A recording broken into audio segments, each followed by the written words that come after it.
In September, I participated in Magical Readathon, which, as you guys know, is my favourite event on the reading calendar every single year, and it usually results in a productive month for me, and September was no exception in that regard. It wasn't one of like the best reading months, like it didn't hit the top 3 of best reading months I've had so far in 2025, but it was up there, I think, ranking at like number 4 amongst the 9 months that we've had so far.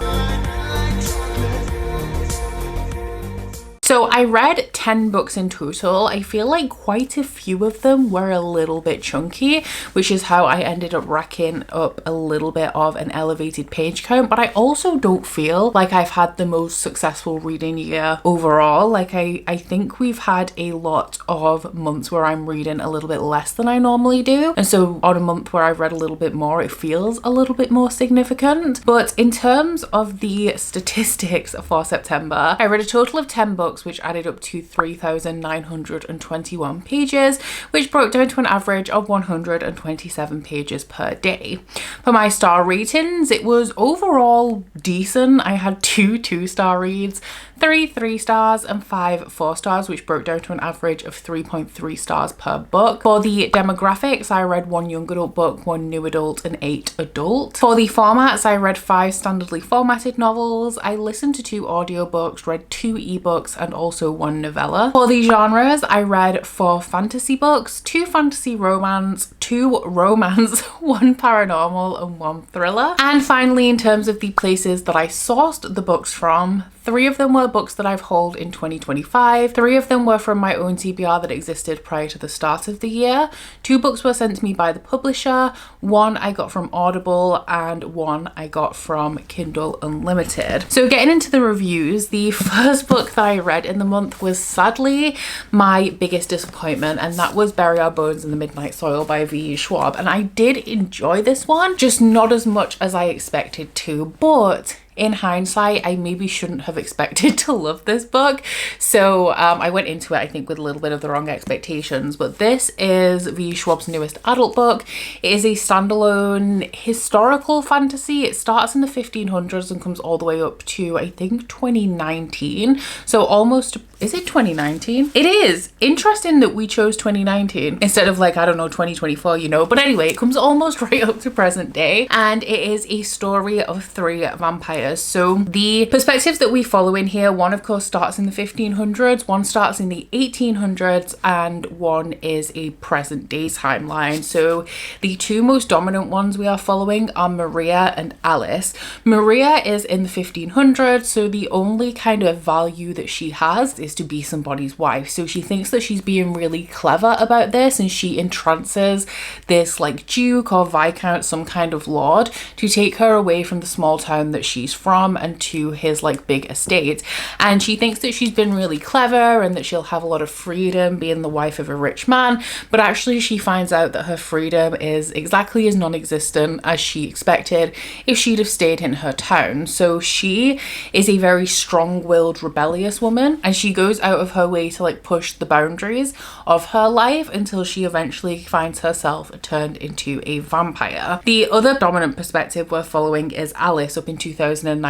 She has just started attending university in Boston. She is, however, from Scotland, and she has a one-night stand with this woman, and she wakes up the day after and she just feels so unwell, and she has absolutely no idea what is happening to her until she kind of realizes that she's dead, and she has to go out into the world without any kind of guidance and try and figure out what's happening to her and navigate this transition into vampirism. The third perspective that we follow kind of dips in and out of this story. It becomes more dominant the further you get into the book, but I would say it does have an equal balance, I would say, to the perspective of Maria, with Alice's perspective weaving throughout the entire novel. It's just the time that we spend shifting between Maria and Lottie is like heavily weighted between them at the beginning and the ends of the book, which I don't want to give too much away. If you haven't read this, I want you to go into it and explore it for yourself, so I am being kind of vague about it. But we do meet Lottie in in the 1800s, and she, once again in the 1800s, the only value that she can provide to her family is as a wife to somebody. However, Lottie is pretty sure that she likes girls, and when she meets this alluring woman at a ball, it opens the doors to this life of freedom away from the expectations of society, and she kind of runs into this, maybe to her own detriment later down the line. So the reason why I expected to love this so much is because V. Schwab has written like two of my favorite books of all time, and they are The Invisible Life of Addie LaRue and also, well, technically three, because the Vicious, the Extraordinary series is one of my favorite series of all time. However, everything else I've read by V. Schwab, and I have almost read everything, I have been very ambivalent about and not really enjoyed at all. Like, I have more negative feelings about them than I do positive, but overall, like all of the other stuff I've read by V. Schwab, I just couldn't really get invested in. So I should have known going into this that it was going to be a 50-50 whether I enjoyed it or not, but I did feel like this was going to be very much in line with The Invisible Life of Addie LaRue, and when V. Schwab leans into that more beautiful atmospheric writing, I do tend to enjoy it a little bit more, as I did in Addie. So I went into this one expecting to like it as much as I liked Addie. However, there were a couple of things about this book that just really put me off, and one of the things was the way that the perspectives were weighted. Maria was my absolute favorite character throughout this, because when it comes to vampire stories, I really like, especially when we're coming from this perspective of female rage, the fact that these women are ones that have been chained by society, and vampirism allows them to break free from this, and I really enjoy just watching them run with that. There's a portion of this book where they're just tearing through Europe, which is a storyline that happens in like Buffy the Vampire Slayer. It also happens in Interview with a Vampire, and it is something that I particularly enjoy, like the atmosphere, the flair, the drama of that. So those elements I really enjoyed, but then we do have this perspective kind of counterbalanced by a perspective that is more burdened by humanity. So if Maria is the Lestat character, then we have a character in here that is Louis, that is a lot more remorseful, doesn't want to hurt people, is more tethered to their humanity, and that is a perspective that I am a little bit more weary of when it comes to this genre. Like the character of Angel, he's so burdened by his soul in Buffy, and of course Angel. I enjoyed those perspectives less, but I also really didn't like the perspective of Alice, which runs all the way through here, because it is so rooted in her backstory and her, I think it's her older sister, who when they were children their mother died and their father eventually moved on and he married again, and Alice is kind of supportive of this. She likes this woman, but she has her older sister constantly holding her back, who is so full of anger, who hates this woman, who is so broken by her mother's death that she's acting out constantly. And I understand why she behaves like that, but I felt like the focus on Alice's relationship with her sister, on her sister in general, was so irrelevant to the rest of this story, which starts off as, I guess, kind of like three different perspectives of these three different women that eventually do converge and merge into one storyline. And in terms of the writing style as well, I felt like Alice was written more in line with V. Schwab's work that I don't enjoy, because I feel like she has either a very beautiful poetic writing style or a very simple, straight to the point kind of writing style, and Alice's perspective was written more in line with the latter. I also felt like her perspective was full of like run-on sentences and had this kind of like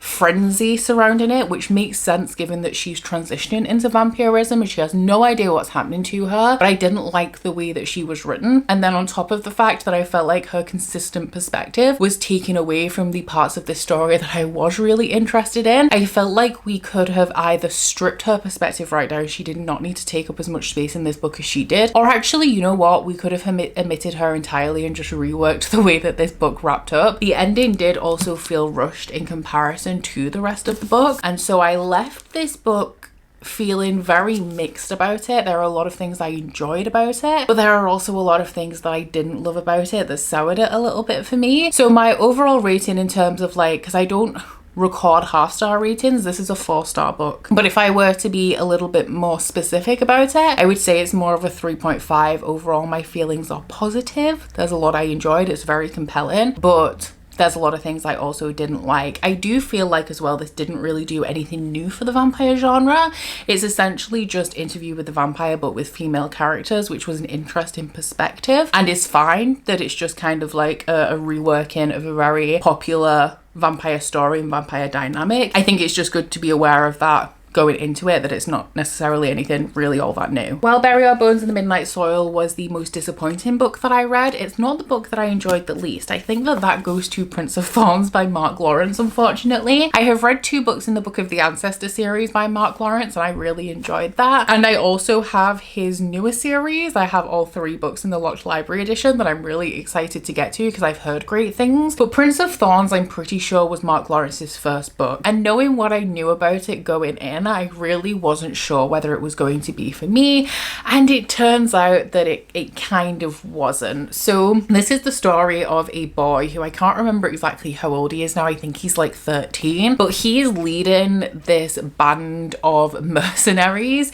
in a revenge mission, and these are not good guys. They are raping and pillaging their way through villages, and they take pride in that, which is one of my main kind of issues with this book. So we find out that our main character is a prince of a kingdom, and when he was a kid, somebody from another kingdom, like a ruler of another kingdom, orchestrated the death of his mother and his younger brother, and he witnessed this. So he went back home, obviously like full of trauma after this horrific experience he witnessed, expecting his father to immediately take revenge upon this leader of another territory that orchestrated the death of his wife and his son. But his father just negotiates a new trade route and lets that be the end of the matter, and that is not satisfactory for our main character. I just checked, his name's York. And so he breaks out these criminals from the prison and kind of saves their life because they're going to be executed. So they then owe him a life debt, and he wants them to escort him to the other territory where this ruler is so that he can take his revenge for the death of his mother and his brother. I think that he breaks the people out of the prison when he's like 9 years old. So for the past 4 years, he has been leading this band of like gnarly criminals and partaking in their destruction of every territory that they kind of cross. My biggest issue kind of with this is that it's supposed to be an anti-hero story, which I only read book 1, so maybe this guy improves, but I also know that we are supposed to think he's terrible. Like, he is supposed to be irredeemable in a lot of ways, and I struggle then to care about following his perspective because this is not detailed and in depth enough for it to be an interesting perspective while still not agreeing with the main character. If we compare this to something like You by Caroline Kepnes, which is where you are in the mind of a stalker as he is stalking his victims, that is an example of a storyline that provides a really interesting viewpoint while not agreeing with the main character's actions. Whereas this, he's a bad guy, but he's not even interesting. The only interesting thing about this book for me is that it became apparent quite quickly that this is not a high fantasy world. It's actually post-apocalyptic, and this is something that I do find very interesting when it's included in books. There was a Fae, like, paranormal romance series, the Fae Guardian series by Lana Bacherzik, which was also similar in that regard. And also I'm pretty sure the Book of the Ancestor series as well is also post-apocalyptic. But in a story like this, and also the reason why I didn't continue the Fae Guardian series is because the focus of the story is not on that post-apocalyptic element. Like, I want to know why the world has evolved now to be the way that it is after changing from being our real world, like kind of where we are in modern society, or a little bit in the future. And this is more about his revenge mission. His goal right now is to become the king, and I think throughout the course of the trilogy as a whole, he is trying to become the emperor. I did, when I mentioned this in the video that I read it in, a couple of people in the comments did say that the spin-off series does focus a little bit more on that and the origins of the world, whereas this does more focus on his campaign. So I just don't really think it's worth me continuing. It was a very easy read and it was a lot quicker than I expected it to be, and the audiobook was good. I did like the audio narration. It's not a perspective that I would necessarily choose to read from again, but it was an audiobook where it kind of performed the narrative, which is what I prefer as opposed to just like straight up reading it.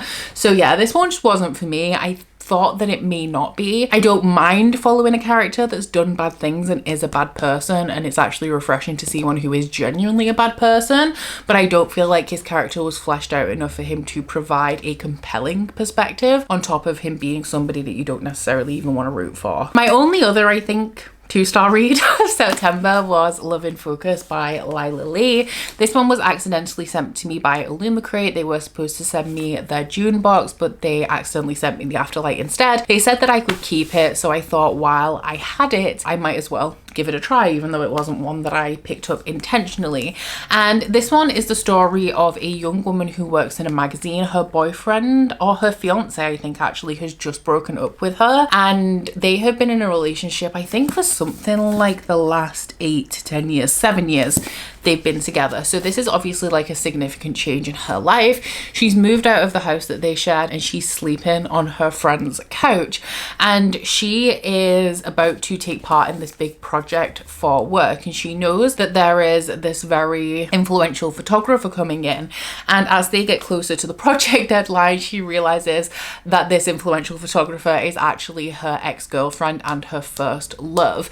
So these two have some feelings about each other, because from the main character Gemma's perspective, her ex-girlfriend Celeste just disappeared and moved to Seoul without a word, and in Gemma's defense, like, she actually did do that, but it was because her mother was ill and she was struggling to kind of like communicate how she felt about this, and she just kind of left. However, when Celeste came back a few months later, when she was ready to open up about what had happened to her, she found out that Gemma had already moved on and was now in a relationship with a man, and Celeste took this as a sign that Gemma didn't really care about her at all. So they both have some things that they need to work through to be able to work on this project together, and even though they agree that this is just going to be like a platonic working relationship, old feelings start to get stirred up throughout the course of this assignment. So the reason I gave this 2 stars is not because I thought it was necessarily bad, I just did not feel connected to this in any way at all. I felt absolutely nothing for it, which is not really what you want when you're reading a romance. I didn't feel like we had a lot of chemistry between our 2 main characters, which meant that the romantic scenes, the sexual scenes throughout here just didn't really hit for me. I didn't care. I wasn't invested enough in their relationship to want to read a couple of pages of smut.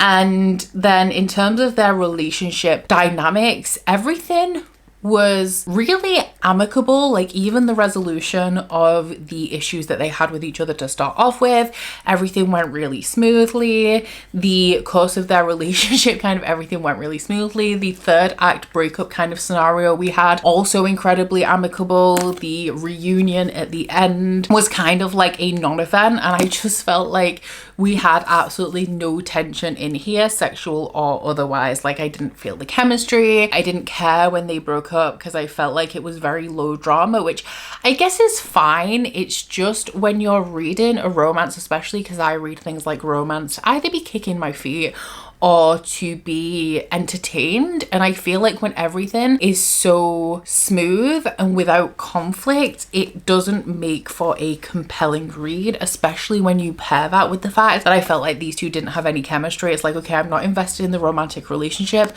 There's no drama, so it's not entertaining. So what am I actually reading this for? So I gave it 2 stars because I felt like it was absolutely fine. I just really didn't connect to this at all and was not invested in it. On the flip side of that, a book that I felt had a lot of sexual tension, and also my favorite book of the month, was The Everking by LJ Andrews. I think it was in August that I read Broken Souls and Bones by LJ Andrews, and at this point I feel like I am becoming a little bit of an LJ Andrews stan. So this was a self-published book. It has recently been picked up by the publisher. I have book 2 actually. It's in my stack for unboxing. I'm very excited to get to it, and I think it is a series of duologies of following different characters. I think somebody told me that book 3 was actually a standalone, which I haven't looked into it to confirm or deny that. But this first book is following the Everking. This is, I think it's set in the same world as Broken Souls and Bones, and there is actually a prequel series to this that is 9 books long that is following the parents of some of these characters. I think that that's broken down into 3 separate trilogies following different couples, but this one is following the Everking and the Princess of the Fae, the Land Fae, sorry, because the Everking is the king of like the Sea Fae, and the main main character, whose name is weirdly not in the synopsis. Lyra? I feel like her name's Lyra. Liv? Is she called Livia? Anyway, she is the princess of the Land Fae, and resulting, I think, from the conflict that happened in the prequel series that I haven't started yet but very much want to read, the Everking has been trapped in the sea, like he can't come to land. And when he was a kid, he was kidnapped by the rulers of the Land Fae and kept in prison. And the main character went down to see him, and she was like reading him stories and communicating with him in the prison. And I think that he gave her, or she had in her possession, this little key to the power of the Ever people.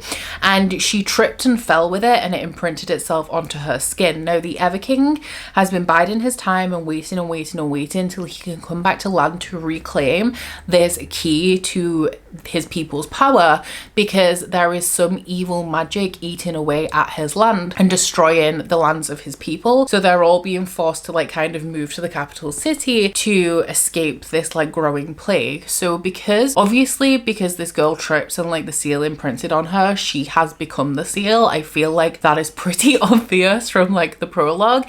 And so she swims too close to the barrier that keeps the Everking imprisoned, and because she has this seal on her, unlocks it, and the Everking comes and takes her captive because he thinks that her father is holding the power and the seal to his prison, and he thinks that if he kidnaps her, her father will come to rescue her and he can negotiate to gain this little key in exchange for the Fae King's daughter's life. However, it obviously doesn't work out like that, and these two grow closer to each other throughout the course of this book. Something that I really like about LJ Andrews is the sexual tension in her books, even though the love interests in the two books that I've read are very different. So Rock in Broken Swords and Bones, he is like the strong, silent, tall, dark, handsome, stoic type, whereas Eric in this is more of like a swashbuckling rogue. There is a content warning in the front of this book. My book is actually misprinted, so it's in the back, but it says essentially that he is possessive, his actions blur the lines of what's right and wrong, and he's really brutal. I did find that to be a little bit misleading because I felt like he was the very typical kind of romancy love interest that we have, where like he will do terrible things to protect his people, but he's not a terrible person. Like there's nothing that he really did in here that I felt crossed the line or was out of the ordinary for a romantasy hero, especially when we're so used to things like shadow daddies and morally great love interests. But he definitely has a lot more swagger than the hero of the other LJ Andrews book that I've read, but I still really liked the romance in here. I thought the smut was good. I like that LJ Andrews books do also have a plot. Eric is trying to get to the bottom of what is poisoning his land, and obviously when he finds out that this seal is not going to be the magical answer to his problem, he has to discover what is actually the root cause of this plague that is poisoning his lands, and that is what forms the basis of the plot of what I think is going to be this little duology following this couple. I imagine that the other books in this series following the other characters are going to expand upon the same plot, but I do think that that root problem will be fixed in this duology and will explore other issues in the world with the other characters later down the line. But overall, I think that LJ Andrews is a really strong romantasy author. She's one of the only ones that I've tried based on like the romantasy hype created by Book Talk that has actually, I feel, lived up to the hype for me. So I would recommend, if you have a similar taste in fantasy romance to me and are looking for some new authors that actually deliver. It was then catch up book club time, so I read A Time of Dread by John Gwynne. This one is the first book in the Of Blood and Bone series, which is a spin-off series to The Faithful and the Fallen. This one picks up 100-ish years after the end of The Faithful and the Fallen, which is Wrath, and it's hard for me to describe the plot of this one without spoiling The Faithful and the Fallen, so I will be quite vague about the details obviously, but this world is essentially under a new regime. After the end of Wrath, we have a new species in this world, shall we say, and they are kind of seizing power for themselves. They are supposed to be guarding the evil of the world to make sure that it never takes root again and expands into anything that endangers the humans of the world. But as time has gone on, as this 100 years have passed, as nothing has really changed, they have been seizing more and more power for themselves in the name of doing the right thing, and the people of the world are getting kind of tired of this. They've essentially eliminated war, which like seems like a good thing, but if any country decides to to go to war with another, they will swoop in and kind of establish control and then take that area into their territory, as we see it with one of the perspectives that we have in this world. And they're also kind of colonizing the world and stripping these territories of their identity by taking them into this one unified land that they're calling the Land of the Faithful, and forcing these people to join their armies, learn their regime, and so they are losing touch with their culture and the ways of their people as they're being trained by this new overbearing force, if that makes sense. So we are following 4 perspectives in here, I think. One of them is a boy who has been taken from one of these communities because his people went to war with a neighbouring, I think they call them a clan, and he was taken as a ward to essentially keep his parents in line. One of the perspectives that we follow, which is one of my favourite ones, is a giant that we do see in The Faithful and the Fallen. So we do have some recurring characters because there are some immortal characters within The Faithful and the Fallen. So it was really nice to see some of those represented in this series as well. My favourite character perspective was Drem, and that is because he is outside of the Land of the Faithful and a little bit more removed than anybody else, because as these people have grown tired of this overbearing regime, they have been fleeing out of the Land of the Faithful, and Drem's father is one of those people, and they have settled in the north. They are trappers, so they go away for 6 months of the year in the summer. They hunt animals and then they come back and they sell the skins. They prepare the skins and sell them throughout winter. So this is set in the winter where they have returned home to the north, and they found that the little town that was barely established when they joined it has now like quadrupled, as so many more people are fleeing from the Land of the Faithful. And when it's very like spooky actually, when they arrive back home, they find that everything is just a little bit off. They don't really like some of the newcomers to this town who they feel are taking advantage of the townspeople, and it has almost like a Silent Hill, like Resident Evil village kind of vibe. It's giving The Hills Have Eyes in some regards, and it provided this really like spooky, unique perspective throughout here. And then the last perspective that we have is one of the White Wings, who are the cadets of the armies of this new overbearing like governmental kind of force. And our main character is somebody who is obviously very, very sold into this regime and thinks that these are good people, which very much counteracts some of the other perspectives that we have in this novel. So I did give this one 4 stars, I'm pretty sure. I really actually liked the horror element that we had in here that I really did not expect. It really creeped me out in a lot of ways. We also went quite dark within the subject matter of some of this, which I don't really want to talk about because I feel like it's best explored yourself, but I do feel like we have some elements of like sexual exploitation in here and also abuse. Considering this isn't something that was ever even briefly mentioned in The Faithful and the Fallen, I feel like the degree to which this became insidious was unprecedented and took me by surprise. I do really appreciate John Gwynne exploring these darker topics. It's just something that took me by surprise because for all intents and purposes, The Faithful and the Fallen is just a straight up classic epic fantasy story, and this had so many extra elements that I didn't expect based on it being a spin-off of The Faithful and the Fallen that I very much enjoyed and I thought added a lot of extra dimension to this story, but I absolutely 100% did not expect. So I think that this was a strong start to a series. However, it was just a start to the series.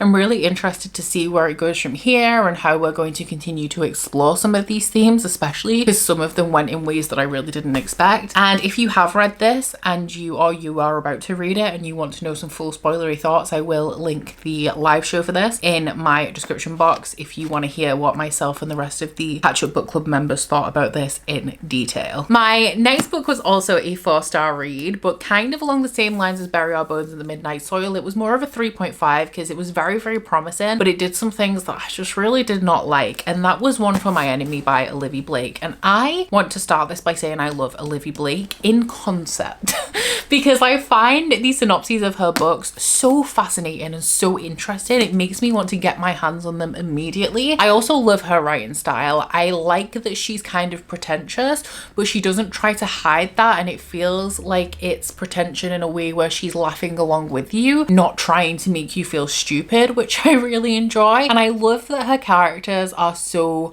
convoluted and unrealistic and dramatic and difficult for the sake of it. It's just her plots that I have a little bit of an issue with. But let's wind it back, because this is a Romeo and Juliet retelling following two magical families who are at odds with each other. So we're following the Antonovas. Yes, the Antonovas, and also the Fedorov brothers. This is set in New York City. The Antonovas have a like magical drug business that they're hiding behind a cosmetic shop. So they essentially have the magical equivalent of Lush, and they put like little charms in their bath bombs so that people get like an extra lift and keep coming back for more. But in the background of that as well, they're also selling magical drugs. The Fedorov brothers, on the other hand, they're not doing as well financially as they used to be. There are a few more of them as well. There's only 3 Fedorov brothers, but there's 7 Antonova sisters. And the Fedorovs have a magical furniture shop. It's like a magical antique dealer, should we say, but it's a lot more exclusive. Like, it's by appointment only, and you can come in and look around and buy a cursed chest if you want to. And this starts off where the eldest sister of the Antonova family goes to the Fedorov brothers because somebody has been taking their drugs and selling them behind the backs of the Antonovas. So Maya goes in with these cursed drugs and tells the Fedorov brothers that if they take these drugs, if anything bad happens to them, it's because they have betrayed the Antonovas. And lo and behold, Dmitri, the eldest Fedorov brother, takes this drug and he ends up in a coma, which means that he has indeed been betraying the Antonovas. And the Fedorovs from that moment decide that they are going to go to war with the Antonova sisters. So as I said, we have a lot of Antonova sisters, but we mainly follow the eldest, Maya, and the youngest, Sasha, because Sasha is about to be brought into the fold as she is a student at NYU, and they have adapted this new drug that they want to peddle to students. So they bring Sasha in to be the bridge between them and the sisters to finally start to learn the family business. Now, because the Fedorovs have kind of silently declared war against the Antonovas, the youngest Fedorov brother, who I think is Lev, has been tasked with going to the student bars to kind of just like hang around and see if he can find out what the Antonovas are up to, because they know that they're about to make a forward push in terms of their drug sales.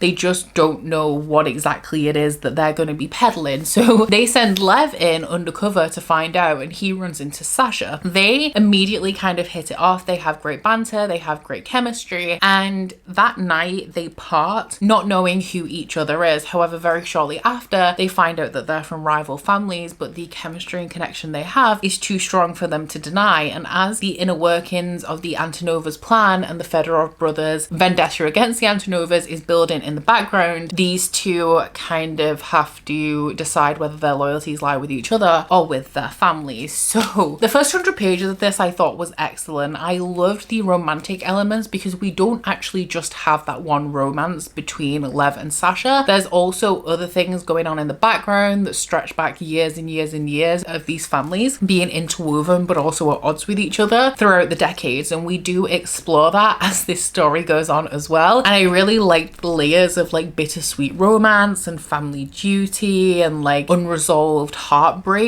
that we had throughout this book. Once again, I love Olivia Blake's characters. These are no less convoluted people than any other Olivia Blake character that I've read. The writing style was beautiful, it was poetic, it was like heavy with metaphor and description, and with this being a Romeo and Juliet retelling as well, like nobody does drama like Shakespeare, and you know, I've said it before, I'm a dramatic bitch, I love it, and I also loved it in this book. However, what I have come to learn from what I've read of Olivia Blake, which is The Atlas Six, just the first book so far, Masters of Death, and now this, is that Olivia Blake's plots are pure vibes. Like, she goes wherever the vibes take her when she's writing, and so they can become a little unrealistic, a little nonsensical, a little kind of like we're doing this for the hell of it. And that's where this book fell apart a little bit for me, because I felt like we had some really poignant events throughout the course of this. The first one hits, I think, at about 100 pages in, and it had me shook to my core. However, it became apparent very quickly that nothing actually mattered in this book, and anything that happened could unhappen. And then the fact that the characters were so pressed about the things happening while I knew that it wasn't actually happening, and them continuing to escalate this feud based on things that had happened that I knew hadn't actually happened, and then the lack of communication between people and just people in the same family conveniently like missing each other and not communicating or holding information from each other just to make this plot that didn't make any sense more plausible. It disappointed me. I was upset as well because this was so strong going into it, and with the romance running through it, and like I said, the level of drama and the fact that we have like so many misconnections running through here and people regretting events of the past and paths that they should have taken, the way that came together at the end I also really enjoyed, but the course that this plot took me on was disappointing. There's also something about Olivia Blake's books as well that make them feel like they last forever. I didn't feel like this book was really slow. I didn't feel like I was bored. So much was happening in here, but I didn't feel like the pacing was rushed. And yet every time I looked at how much I've read, I was like, how has that only been 50 pages? How do I still have 200 pages to go? At about 150 pages into this book, I could have sworn that we were nearly at the end. And it didn't feel rushed or abridged or like nothing had happened. It felt like a fully fledged novel, and it had only been like 100 pages. And that continued throughout the end of this book. It feels like a book twice its size, and the font in here isn't even small, and it's not a long book. It's only like 400 pages. So overall, I enjoyed this. There's a lot that I liked about it. I just feel like Olivia Blake's plots are a little bit too meandering and for the hell of it than is to my particular tastes. Next up, we have a book that I actually DNF'd and then came back to it very shortly afterwards and changed my mind, and that is The Darkness Within Us by Trisha Levenseller. Now, Trisha Levenseller's books have never really appealed to me past the point where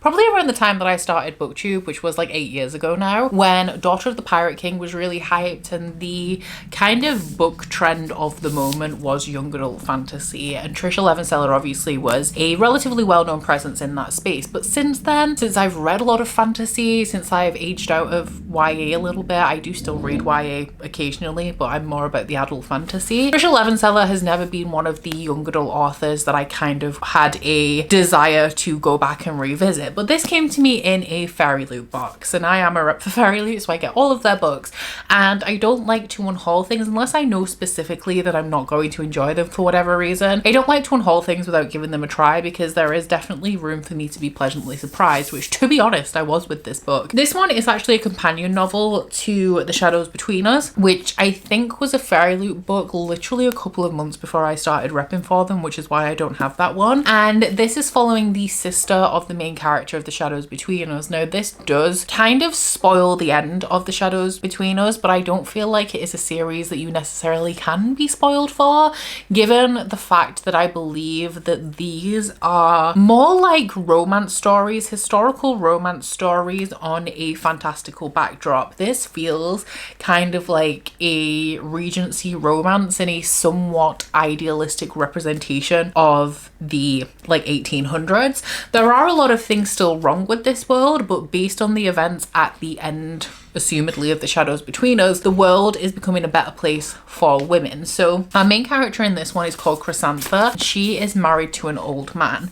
She lost her mother, I think, at a young age, and she essentially stole her father's love from her sister. Now, something that we establish very quickly in here is that Chrysantha is a bit of a bitch. She purposefully stole all of her father's attention so that she would have a more favourable outlook in life, because she had the approval of her father, and she very carefully negotiated who she was going to be married to, and she chose this old man because he had no kids, he had no family, and so when he died, which he was going to soon because he was unwell, everything that he had would come to her. However, when her husband does indeed die, because she smothers him with a pillow, his grandson, his estranged grandson, turns up and demands that Chrysantha hand everything over to him, because he's a man in this world. He has the support of like the estate's lawyer, and Chrysantha is trying to prove that this man is not actually the grandson of her husband, because he had no family, that he's actually a charlatan. And throughout the course of this, obviously, she ends up growing closer to him.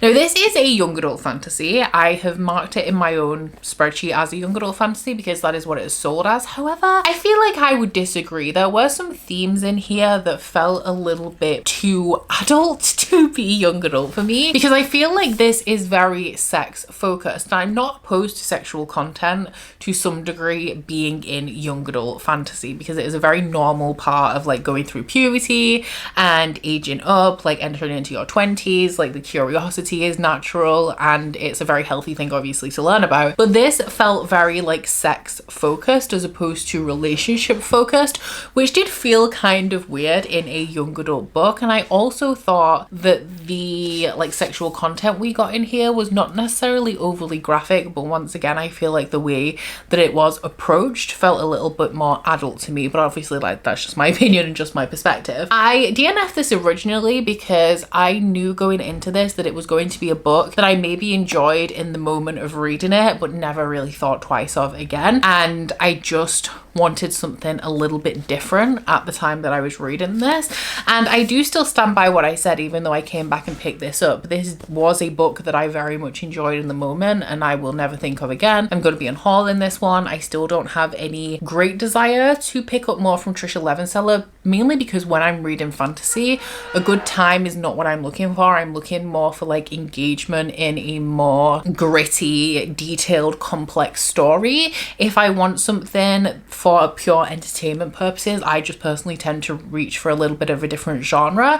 But I think if you want like a standalone fantasy romance that very much emulates Regency romance with characters who have great banter, something that really surprised me about this is that it is funny, and I laughed out loud a couple of times while I was listening to the audiobook of this. I think that the narrator does a very, very good job of this one. So if you're looking for an entertaining kind of light-hearted romp of a story, I think that you would really enjoy this. I ended up giving it 3 stars overall because I think that the quality of this and the way in which it achieves the things that it set out to do, 5 stars. I think that it serves its purpose perfectly, but my enjoyment based on that and what I look for and care about in a fantasy was a little bit more lukewarm, so it kind of averaged out at a 3-star for me. I am glad that I read it. I had a good time while I was reading it. If I'd have never read it, my life would never have been changed, but I definitely had a good time listening to the audiobook of this while I think I was baking. And yeah, I ended up being pleasantly surprised by this one and finding a lot more enjoyment in it than I expected to. I then picked up a train wreck of a book that I enjoyed immensely. So in comparison to this is a book that I think is very good, but it's not like to my particular taste, so I only enjoyed it to a certain degree. The next book I'm going to talk about I think was objectively not great at all. Like, I don't want to say terrible, that seems rude, but I wouldn't recommend it as a good book, but I had a very good time reading it, and that is My Fault by Mercedes Ron. So this is a very big red flag of a book, and I ate this up. It was honestly just like a car crash that you can't look away from, because this is following a girl she's from Canada. Her mother gets married. She goes on a cruise and she meets this millionaire, comes home and tells her daughter that they're now going to be moving to California because she's married this man. So they move down there, and our main character is like super trepidatious about having to live with this man that she's very barely met and doesn't know, but also his son. And this is a step-sibling romance. So a lot of people will see that as a red flag straight off. I'll be honest, I'm not that bothered about that, because these two have only just met each other. It's not like they've grown up together or lived with each other for any significant amount of time. They've literally just met, and actually they hate each other to start off with, and it's only as time goes on and they start to like break through each other's hard exteriors that they grow closer and a relationship develops. Now, something that is a bit of a red flag in here is that our main character is 17 and the love interest is 21, which honestly is a bit of an ick. And while I enjoyed the angst and the drama for like 80% of this book, it did make me start to feel a little bit more weird in the last 20%, and I wasn't having as much of a good time anymore. The other kind of red flag about this guy is that he's quite physically violent, not towards the main character, but in spaces around her.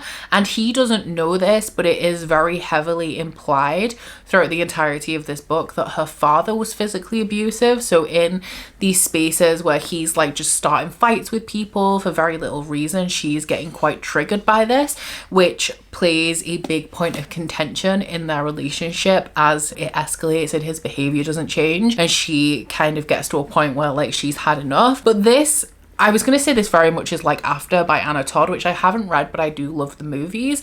It makes perfect sense that this is a very similar kind of story because it has had the same like Amazon movie treatment. I haven't watched the movie of this yet. I will at some point, but something that I didn't love about this book, just from a point of like personal interest, is that it does revolve around racing. Like this guy as well, it's super convoluted. Like every situation they get into is ridiculously convoluted. He is the stand-up like son of a millionaire, and he's in law school. His father thinks that he's on the straight and narrow, but actually secretly he is a gang leader and participates in illegal car races, and she actually enjoys racing. I will say there is a massive plot hole in this book that I kind of realized when I got towards the end, and it dives more into the relationship that she had with her father. So she says in this book to the reader, she doesn't tell the love interest this, but we know that the reason why she's such a good driver and why she can perform in these illegal drag races even though she's not supposed to is because her father was a NASCAR driver. However, the further we get into this book, we find out that she hasn't seen her father since I think she was 11. So unless he was teaching her how to race at like 9 years old, when I'm not even sure she could reach the pedals, where'd you get this skill from, girl? Like, who taught you how to drive? But yeah, it was definitely compelling. It's one of those where like you just can't look away from it. I kept turning pages, and even though I knew the book was getting worse and worse the more we went on, I was just more and more entertained by everything that was unfolding. I did think that I was going to kind of just burn through the rest of this series and rot my brain a little bit more, but after I'd finished this, I kind of had outlived the moment, if that makes sense. Like I had the good time with this book that I was gonna have. I was in the mood for this kind of book specifically. Like I said, this kind of book is like, if I just want an entertaining time, this is not the genre that I reach for. It's actually more like this.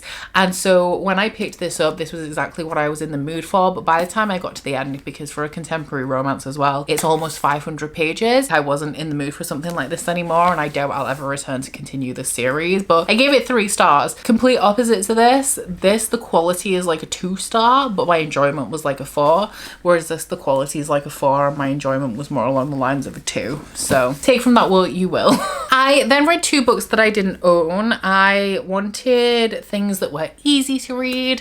I finished something that I had started, actually I think I started it in August, but the other thing that I read was just a little something to keep me occupied at the time, and that was Hot for Slayer by Ali Hazelwood, which is one of her new novellas that is in like a Halloween collection of Amazon novellas with a bunch of other romance authors. Obviously Ali Hazelwood, I'm probably confident saying that Ali Hazelwood is my favorite contemporary romance author at this point. I'm typically not one for a novella, but I know she did like a winter themed one last year that I haven't yet read. I might read this year, and because this was not only a Halloween one but also Hot for Slayer, I'm a big Buffy the Vampire Slayer fan. I mean, how many times have I mentioned it in this video alone?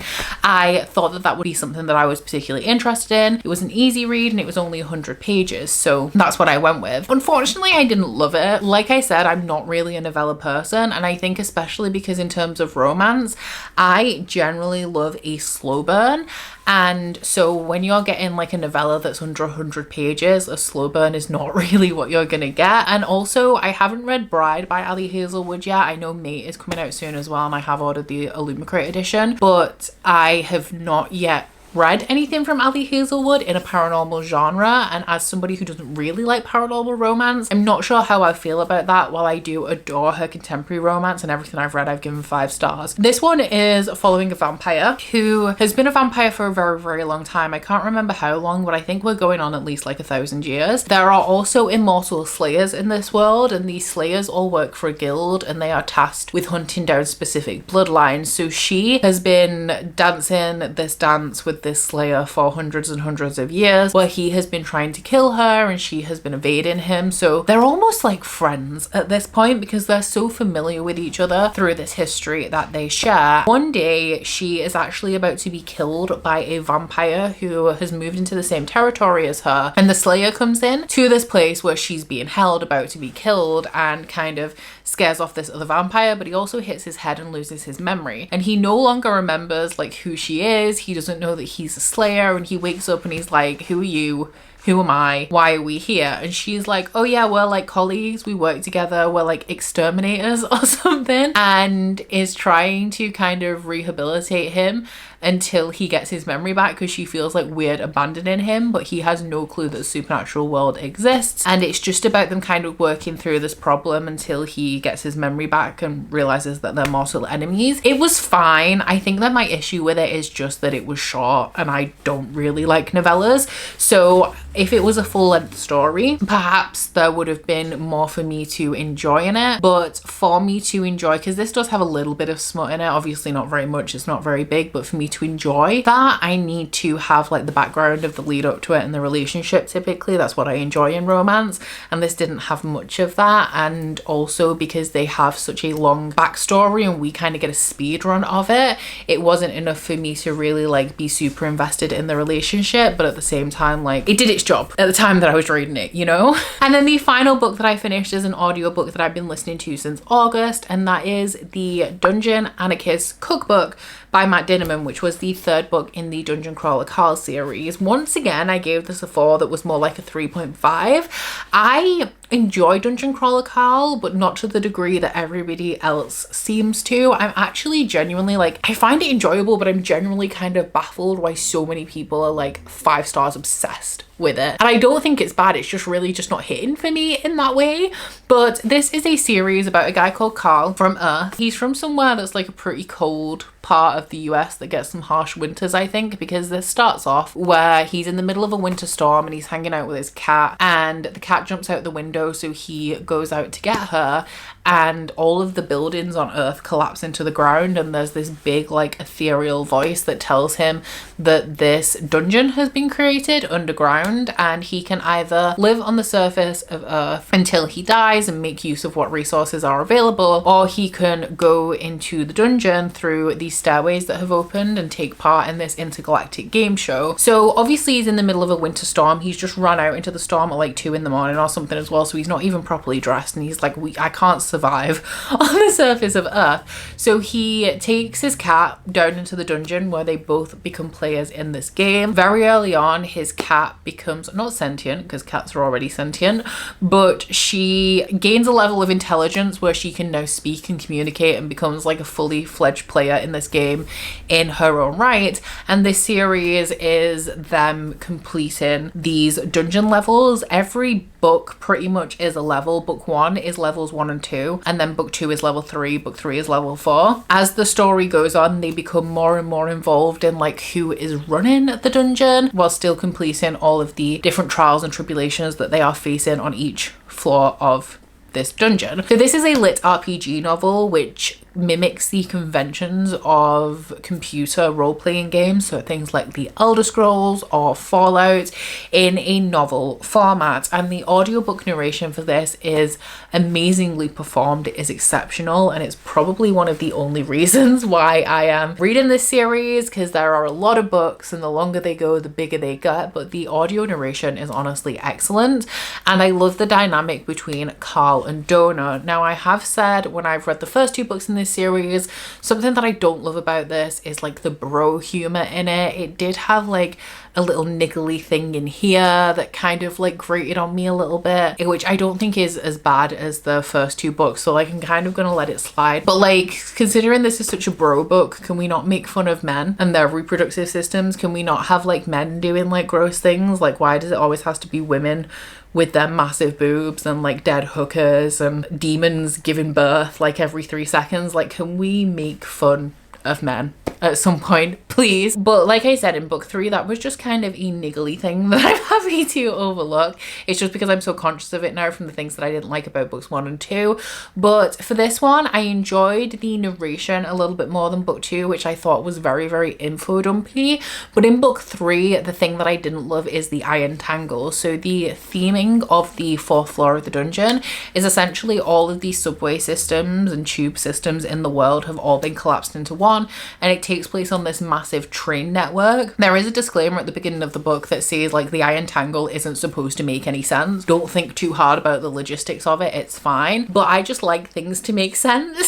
So I didn't spend too much time thinking about the logistics of it, but just knowing that there was something there that was nonsensical for the sake of being nonsensical isn't obviously my favorite thing. So I found it really hard to get grounded in the theming of the level of the floor because it's designed in a way that it's not supposed to kind of make sense, so I couldn't fully picture it in my mind and like what was going on.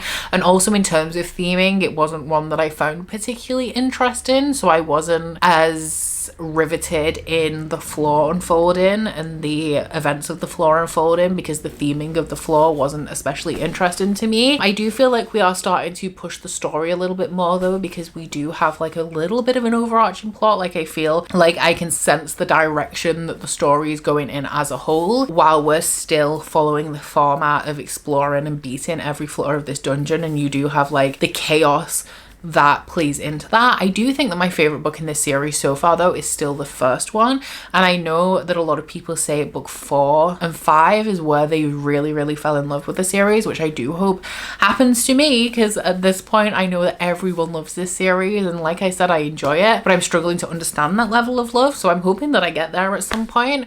But yeah, I am going to continue. I'm going to take a little bit of a break though, because I have just been kind of listening to them back to back as the audiobook that I'm like listening to throughout the month, but then I realized I do actually have some books that I own that I would prefer to listen to than read, so I'm gonna slot in like one of those before I go back and read book 4 and then carry on like that. But yeah, I think that this was definitely an improvement from book 3. I'm still not fully on the Dungeon Crawler Carl hype train, but I do enjoy it and I will be continuing. So those are all of the books that I read in September. I normally actually stack them here. I have not done that this time. There we go. Those are all of the books that I read in September. I know this is a long one. I knew it was going to be. I've kind of been procrastinating on filming it because 10 books is a lot of books to talk about, especially because for some of these I did actually have some like really solid things that we needed to talk about. But down in my comments, let me know if you read any of these and what you thought of them, and if you would like to let me know that you were here but you don't feel like you have anything to say, leave me a cooking emoji for the Dungeon Anarchist cookbook. But aside from that, guys, please don't forget to like this video if you liked it, and subscribe if you wanna. If you head to my description box, you'll find a link to my Goodreads, my Instagram, and my Patreon if you'd like to follow me on any of those. But that's it from me today, guys. Bye. Oh, you bite your friend like chocolate. You say you're a go and nobody knows, with guns hidden under our petticoats. We're never gonna quit it, no, we're never gonna quit it, no.